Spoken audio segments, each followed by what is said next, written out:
আলা ইয়ানশুরা সিররাহা, স্ত্রীদের গোপন বিষয়গুলি, স্বামী স্ত্রীর গোপন বিষয় এগুলি প্রকাশ না করা। নতুন বিবাহ করার পরে বন্ধু জিজ্ঞাসা করে কেমন পাইলা বন্ধু, আর আল্লাহ পাক হাতে ধরে আমার ঘরে একটা পাঠাইছে, এত সুন্দর আমি কল্পনাও করতে পারি না। এই যে বললেন আপনার বন্ধুর মনে মনে চাবে, একটু তো দেখা দরকার, একটু তো দেখা দরকার। এত সুন্দর একটা বিবি পাইলা, আমি ঠকে গেলাম না, আমি মনে হয় ধোঁকায় পড়ে গেলাম। এখন তার দিলের মধ্যে সদা সর্বদা এই শয়তানি মনোভাব কাজ করবে, কিভাবে তার বিবিকে দেখা যায়।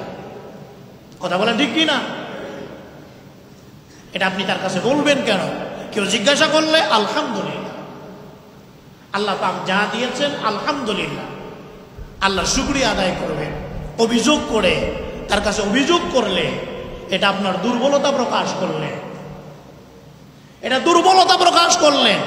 একদিন বলেই ফেলবে, ভাবি বুঝছি ভাই আপনার মন মতো হয় নাই, আসলে কালো মানুষ, চলাফেরাও ভালো না, উল্টা পাল্টা, আচ্ছা ঠিক আছে আমার নাম্বারটা রাখেন। এইরকম দুশ্চরিত্র লোক আছে না নাই? এরকম লোক আছে। এই জন্য স্বামী স্ত্রীর গোপন বিষয়গুলি প্রকাশ না করা।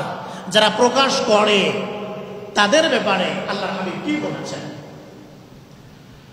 আল্লাহর হাবিব সাল্লাল্লাহু আলাইহি ওয়াসাল্লাম বলেন, ইন্না মিন আশাররিন নাসি ইনদাল্লাহি মানজিলাতান ইয়াউমাল কিয়ামা, কিয়ামতের ময়দানে, মুসিবতের ময়দানে আল্লাহর দরবারে ওই ব্যক্তি সব চাইতে নিকৃষ্ট হয়ে দাঁড়াবে, নিকৃষ্ট হয়ে দাঁড়াবে যে ব্যক্তি তার স্ত্রীর সাথে সময় কাটালো, স্ত্রীও তার সাথে প্রয়োজন পুরা করলো, এরপরে তাদের এই গোপন বিষয়গুলি লোকদের কাছে জানিয়ে দিল, বলে দিল।